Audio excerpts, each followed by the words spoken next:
नमस्कार। आज हम एक ऐसी किताब के पन्नों में उतर रहे हैं जिसने निवेश की दुनिया को अब कह सकते हैं हमेशा के लिए बदल दिया। बेंजामिन ग्राहम की द इंटेलिजेंट इन्वेस्टर। हाँ, इसे अक्सर निवेश की दुनिया की बाइबल भी कहा जाता है। और इसके पीछे ठोस कारण भी है ना? बिल्कुल। सोचिए, अगर किसी ने 1950 में मतलब ग्राहम के बताए रास्ते पर चलते हुए सिर्फ $1000 लगाए होते तो आज वो रकम लाखों में होती। हाँ, ये सच है। और ये कोई किताबी बातें नहीं है, ग्राहम ने ही, आप सोचिए, वॉरेन बफे जैसे दिग्गज निवेशक को तराशा है। बिल्कुल। और देखिए, ग्राहम कोई रातों रात बने गुरु नहीं थे। उन्होंने 1929 की वो जो महामंदी थी, हाँ, ग्रेट डिप्रेशन, हाँ, उसकी तबाही अपनी आंखों से देखी थी। अपना पैसा भी गंवाया था, लेकिन उसी अनुभव से उन्होंने सीखा और निवेश का एक ऐसा नजरिया विकसित किया जो भावनाओं पर नहीं बल्कि तर्क पर आधारित था। अच्छा। और 1949 में जब ये किताब आई तो ये वॉल स्ट्रीट के उन बड़े बड़े जादूगरों के लिए नहीं थी। नहीं, ये हम जैसे आम लोगों के लिए लिखी गई थी। अच्छा, मतलब सबके लिए। हाँ, इसका मकसद बड़ा सीधा था, ये दिखाना कि लगातार मेहनत और सही सोच के साथ कोई भी, चाहे उसकी जेब में शुरुआत में कितना भी पैसा हो, वो स्थायी संपत्ति बना सकता है। ये कोई जल्दी अमीर बनने की स्कीम नहीं है, बल्कि समझदारी से अमीर बनने का, कह सकते हैं, एक खाका है। तो आज हमारी कोशिश यही रहेगी कि इस किताब के उन कोर आइडियाज को, उन मुख्य विचारों को खंगाले जो किसी को भी एक इंटेलिजेंट इन्वेस्टर, मतलब एक बुद्धिमान निवेशक बनने में मदद कर सकते हैं। हाँ। और हम ये भी देखेंगे कि क्या 70 साल से ज्यादा पुरानी ये बातें आज की इस तेज रफ्तार दुनिया में भी उतनी ही कारगर है। ये एक अच्छा सवाल है। चलिए शुरू करते हैं ये विश्लेषण। बिल्कुल। तो ग्राहम सबसे पहले एक बहुत ही बुनियादी लेकिन मेरे ख्याल से बहुत जरूरी सवाल उठाते हैं, आप निवेशक हैं या सट्टेबाज? ये पहला कदम है। सुनने में ये शायद मामूली लगे, लेकिन ग्राहम कहते हैं कि ये फर्क समझना ही दौलत बनाने और गंवाने के बीच की, आप कह लें, पहली दीवार है। सही बात है। उनके मुताबिक इंटेलिजेंट निवेशक वो है जो पूरी छानबीन के बाद, मतलब पूरी रिसर्च के बाद, सुरक्षा को ध्यान में रखते हुए और एक संतोषजनक मुनाफे की उम्मीद से कोई सिक्योरिटी खरीदता है। मतलब सोच समझकर। हाँ, मतलब वो अंदाजे पर दाव नहीं लगाता, बल्कि हिसाब किताब करता है। वो भीड़ के पीछे नहीं भागता, बल्कि कंपनी के असली मूल्य, उसके फंडामेंटल्स को देखता है। इसमें एक दिलचस्प पहलू यह है कि ग्राहम का मानना था कि शेयर बाजार में ज्यादातर लोग, हाँ, जिन्हें लगता है कि वो निवेश कर रहे हैं, हाँ, वो असल में सट्टेबाजी ही कर रहे होते हैं। अच्छा। हाँ, बस शायद थोड़े अच्छे सूट पहनकर। उन्होंने दो तरह के निवेशकों की पहचान की। एक है रक्षात्मक या डिफेंसिव निवेशक। ये वो लोग हैं जो ज्यादा जोखिम नहीं लेना चाहते, कम लेकिन स्थिर रिटर्न से खुश है, और मतलब रातों की नींद खराब नहीं करना चाहते। ठीक है। दूसरा है उद्यमी या एंटरप्राइजिंग निवेशक। ये थोड़ा ज्यादा एक्टिव होता है, ज्यादा रिसर्च करने को तैयार रहता है ताकि उसे औसत से बेहतर रिटर्न मिल सके। अच्छा, तो वो ज्यादा मेहनत करने को तैयार है। हाँ, बिल्कुल। मजे की बात यह है कि ग्राहम के अनुसार दोनों ही सफल हो सकते हैं, बशर्ते वो अनुशासन में रहें। लेकिन सबसे बड़ा धोखा क्या है? वो है बाजार के रोजाना के शोर को सुनकर अपने रास्ते से भटक जाना। बिल्कुल। और इसी शोर से बचने के लिए ग्राहम एक बहुत ही मजेदार किरदार, एक रूपक पेश करते हैं, मिस्टर मार्केट। हाँ, ये क्लासिक है। जरा सोचिए, आपका एक बिजनेस पार्टनर है, नाम है मिस्टर मार्केट। अब ये पार्टनर थोड़ा, कह सकते हैं, मनमौजी है।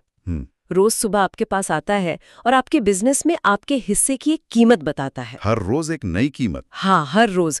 कभी वो बेहद खुश होता है और आपको आपके हिस्से के लिए बहुत ऊंची कीमत ऑफर करता है, तो कभी वो एकदम मायूस होता है और अपना हिस्सा आपको कौड़ियों के भाव बेचने को तैयार हो जाता है। मतलब मूड स्विंग्स। बिल्कुल।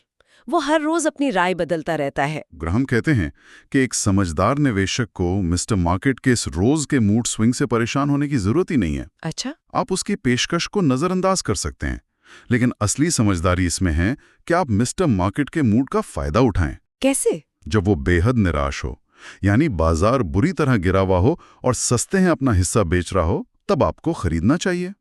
जब सब डर रहे हो। हाँ, और जब मिस्टर मार्केट खुशी से पागल हो रहा हो, यानी बाजार में एक तरह का बुलबुला बन रहा हो और बहुत ऊंची कीमत लगा रहा हो, तब आपको अपना हिस्सा बेचने के बारे में सोचना चाहिए। लेकिन होता तो अक्सर उल्टा है। विडंबना देखिए, ज्यादातर लोग ठीक इसका उल्टा करते हैं।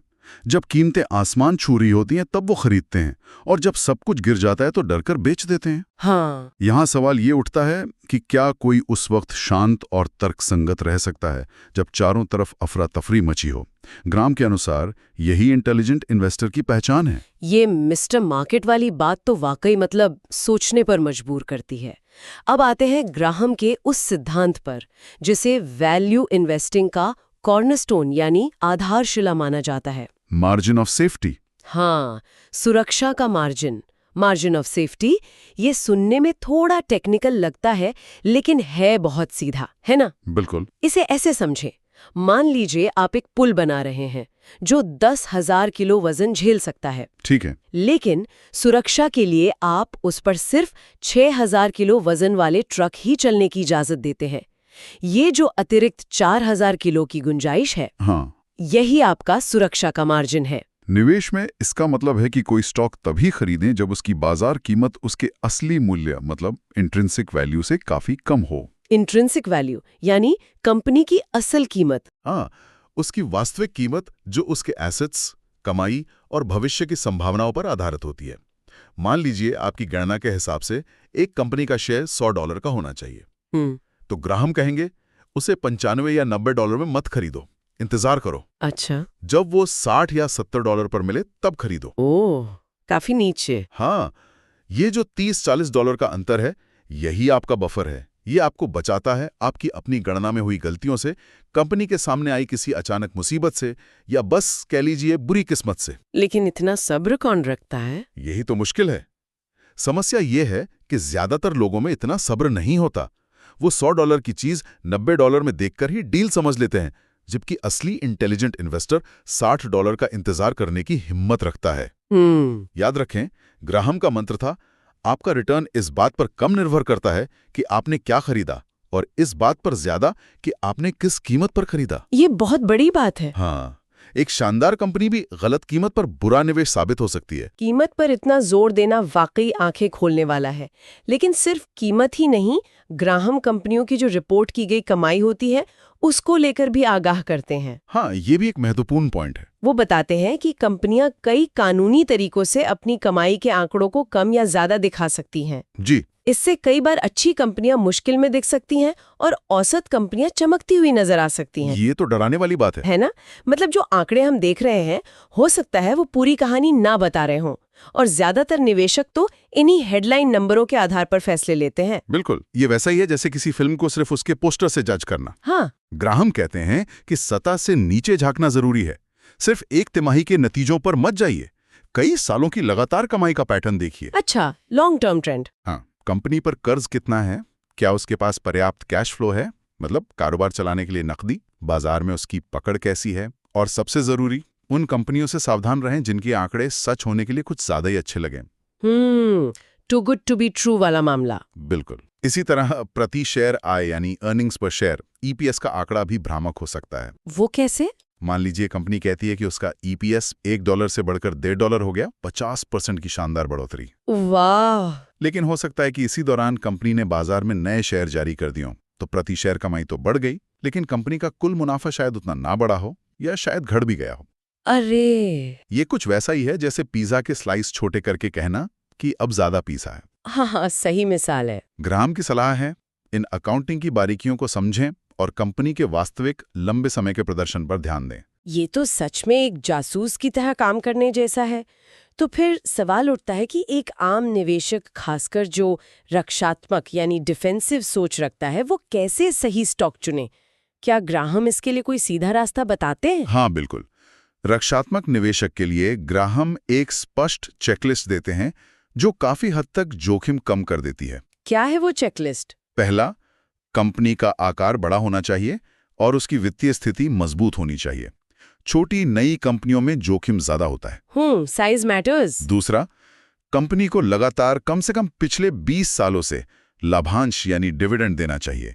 ये उसकी स्थिरता और मुनाफा कमाने की क्षमता दिखाता है। 20 साल काफी लंबा समय है। हाँ।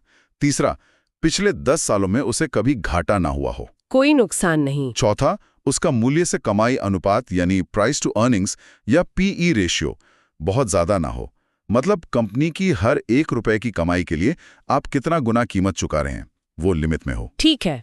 और 5वां, उसका मूल्य से बुक अनुपात यानी प्राइस टू बुक या पीवी रेशियो भी मध्यम होना चाहिए। मतलब कंपनी की नेटवर्थ की तुलना में शेयर की कीमत। तो ये कुछ फिल्टर हो गए। हाँ, ये नियम शायद आपको अगला बड़ा मल्टीबैगर न दिलाएं, लेकिन ये आपको रात में चैन की नींद सोने में मदद कर सकते हैं। ये जरूरी है। और जो उद्यमी यानी एंटरप्राइजिंग निवेशक हैं, उनके लिए ग्राहम कुछ और रास्ते सुझाते हैं, जैसे ऐसी कंपनियों को खोजना जिनका मूल्यांकन बाजार ने गलत तरीके से कम किया हो, अंडर वैल्यूड स्टॉक्स, या कुछ विशेष परिस्थितियों, स्पेशल सिचुएशंस का फायदा उठाना। लेकिन इन सब में मेहनत ज्यादा लगेगी। बिल्कुल, लेकिन सबसे अहम बात जो ग्राहम बार बार दोहराते हैं, इन नियमों का अनुशासन के साथ पालन करना किसी जादुई स्टॉक को खोजने की कोशिश से कहीं ज्यादा जरूरी है। अनुशासन। हाँ, निवेश में निरंतरता अक्सर ब्रिलियंस को मात दी देती है। उनका पूरा फोकस जोखिम को काबू में रखने पर था। वो कहते थे, पहले ये सुनिश्चित करो कि आप पैसा गंवाएंगे नहीं, मुनाफा अपने आप आने लगेगा। पैसा न गंवाने पर फोकस करना ये आम सोच से काफी अलग है, जहां हर कोई सिर्फ मुनाफे के पीछे भागता है। बिल्कुल। ग्राहम कुछ ऐसे निवेश के तरीकों का भी जिक्र करते हैं जिन पे ज्यादातर लोगों का ध्यान नहीं जाता, जैसे कि परिवर्तनीय प्रतिभूतियां यानी कन्वर्टेबल सिक्योरिटीज। ये क्या होती हैं? हाँ, कन्वर्टेबल सिक्योरिटीज ये एक तरह से हाइब्रिड होती हैं। हाइब्रिड मतलब इनमें बॉन्ड जैसी सुरक्षा भी होती है, जैसे एक निश्चित ब्याज या डिविडेंड मिलने की संभावना। ठीक है। और स्टॉक जैसा फायदा भी, यानी अगर कंपनी अच्छा करती है तो शेयर की कीमत बढ़ने का लाभ। इसे ऐसे समझें कि अगर कंपनी का स्टॉक ऊपर जाता है तो ये उसमें हिस्सा लेते हैं, लेकिन अगर स्टॉक नीचे गिरता है तो बॉन्ड वाले फीचर्स एक हद तक सुरक्षा देते हैं। अच्छा, दोनों का फायदा। हाँ, कुछ हद तक। और क्योंकि ये थोड़े जटिल होते हैं और आम निवेशक इनसे अक्सर दूर रहते हैं, ये अक्सर बाजार में आकर्षक कीमतों पर मिल जाते हैं। ये उन छिपे हुए अवसरों की तरह हैं जिन्हें ग्राहम जैसे निवेशक ढूंढ निकालते थे। दिलचस्प। इसके साथ ही ग्राहम इतिहास पर बहुत जोर देते हैं। वो दिखाते हैं कि बाजार के मिजाज में उतार चढ़ाव के पैटर्न सदियों से दोहराते आ रहे हैं। मतलब हिस्ट्री रिपीट्स इटसेल्फ। काफी हद तक, चाहे वो 1920 का दशक हो या 2000 का .com बबल या 2008 का वित्तीय संकट या हाल का कोविड क्रैश। हाँ। निवेशकों की भावनाएं लालच, डर, उत्साह, घबराहट कमोबेश एक जैसी ही रहती हैं। तो इससे क्या सीखना चाहिए? उनका मानना था कि इतिहास को समझना भविष्य के लिए तैयार होने का सबसे अच्छा तरीका है। तकनीक बदल सकती हैं, कंपनियां बदल सकती हैं, लेकिन इंसान का स्वभाव और उसके भावनाएं नहीं बदलती। और यही भावनाएं बाजार में मौके बनाती हैं इंटेलिजेंट इन्वेस्टर के लिए। ये तो कमाल की बात है कि इतने सालों पहले लिखी बातें आज भी कितनी सटीक लगती हैं। चलिए, अब ग्राहम की इस पूरी बुद्धिमत्ता से कुछ सबसे ठोस व्यवहारिक सबक निकालें, जिन्हें कोई भी अपनी निवेश यात्रा में इस्तेमाल कर सकता है। जरूर, कुछ प्रमुख बातें जो हमेशा याद रखनी चाहिए। हाँ, बताइए। पहला, 10 साल का नियम। जिस पैसे की जरूरत आपको अगले 10 सालों में पड़ सकती है, उसे कभी भी शेयरों में ना लगाएं। ओह, ये जरूरी है। हाँ, बाजार में उतार चढ़ाव होता है और आपको कम समय में पैसे निकालने पर मजबूर होना पड़ सकता है, शायद नुकसान में। ठीक है। दूसरा, डॉलर कॉस्ट एवरेजिंग। हर महीने या हर तिमाही एक निश्चित रकम नियमित रूप से निवेश करते रहें, चाहे बाजार ऊपर हो या नीचे। SIP जैसा? हाँ, बिल्कुल। इससे जब कीमतें कम होंगी तो आप ज्यादा यूनिट खरीदेंगे और जब कीमतें ज्यादा होंगी तो कम। ये भावनाओं को निवेश से दूर रखने का एक तरीका है। ऑटोमेटिक। तीसरा, रीबैलेंसिंग। अपने पोर्टफोलियो के लिए एक लक्ष्य तय करें, जैसे 60% स्टॉक में और 40% बॉन्ड में। एक एसेट एलोकेशन। हाँ, और साल में एक बार अपने पोर्टफोलियो को देखकर उसे वापस इसी अनुपात में ले आएं। इससे आप स्वाभाविक रूप से बढ़े हुए एसेट को बेचेंगे और गिरे हुए को खरीदेंगे। यानी महंगा बेचो, सस्ता खरीदो, बिना ज्यादा सोचें। बिल्कुल। चौथा, धैर्य। शेयर बाजार लंबे समय तक टिके रहने वालों को इनाम देता है। चक्रवृद्धि ब्याज यानी कंपाउंड इंटरेस्ट का जादू तभी चलता है जब उसे चलने का समय दिया जाए। समय देना पड़ेगा। पांचवा, सादगी। अक्सर सबसे सरल निवेश रणनीतियां ही सबसे अच्छा काम करती हैं।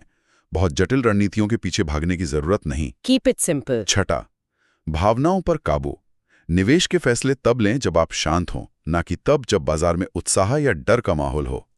अपने नियम बनाएं और उन पर टिके रहें। ये शायद सबसे मुश्किल है। हाँ है। सातवां, होमवर्क जरूरी है। 10 सुनी सुनाई टिप्स पर पैसा लगाने से बेहतर है कि एक अच्छी कंपनी पर गहराई से रिसर्च करें। गुणवत्ता मात्रा से हमेशा बेहतर होती है। ये तो वाकई निवेश के सुनहरे नियम हैं। इन्हें अपना लिया जाए तो शायद निवेश की आधी लड़ाई तो वैसी जीत ली जाए। बिल्कुल। और ग्राहम का अंतिम संदेश शायद यही है, धीरे धीरे अमीर बनना ही भरोसेमंद तरीके से अमीर बनने का एकमात्र रास्ता है। उनकी बातें शायद ग्लैमरस ना लगें, वो आपको रातों रात करोड़पति बनाने का वादा नहीं करती, लेकिन वो काम करती हैं, दशकों से करती आ रही हैं। सही कहा। चक्रवृद्धि ब्याज की शक्ति अद्भुत है, लेकिन उसे अपना काम करने के लिए समय चाहिए। बिल्कुल। और इंटेलिजेंट इन्वेस्टर ये समझता है कि संपत्ति बनाना एक मैराथन दौड़ है, 100 मीटर की रेस नहीं। हाँ, ग्राहम ने एक बहुत पते की बात कही थी। छोटी अवधि में शेयर बाजार एक वोटिंग मशीन की तरह है। Voting machine? हाँ, जो कंपनियों की लोकप्रियता और लोगों की भावनाओं को दिखाता है। लेकिन लंबी अवधि में ये एक वजन मशीन बन जाता है। वजन मशीन? हाँ, जो कंपनी के वास्तविक मूल्य और उसकी कमाई की क्षमता को तौलता है। इंटेलिजेंट इन्वेस्टर इसी वोटिंग मशीन के शोर को नजरअंदाज करके वजन मशीन के नतीजों पर ध्यान केंद्रित करता है और उसी से फायदा कमाता है। वाह, वोटिंग मशीन बनाम वजन मशीन, क्या बात है। तो अंत में वित्तीय स्वतंत्रता शायद इस बात पर उतनी निर्भर नहीं करती कि कोई कितना कमाता है, बल्कि इस पर कि वो अपनी कमाई को कितनी समझदारी से निवेश करता है। बिल्कुल सही। ग्राहम ने तो रास्ता दिखा दिया है, सवाल बस इतना है कि क्या हम में उस रास्ते पर चलने का विवेक और अनुशासन है। और यहाँ एक विचार छोड़ जाते हैं सोचने के लिए। हाँ, आज की दुनिया में जहाँ खबरें और भावनाएं सेकंडों में फैलती हैं, जहाँ एल्गोरिदम बाजार को चलाते हैं, क्या ग्राहम के धैर्य, तर्क और अनुशासन वाले सिद्धांत पहले से भी ज्यादा मुश्किल हो गए हैं? या शायद इसी शोर शराबे के बीच वो पहले से कहीं ज्यादा जरूरी और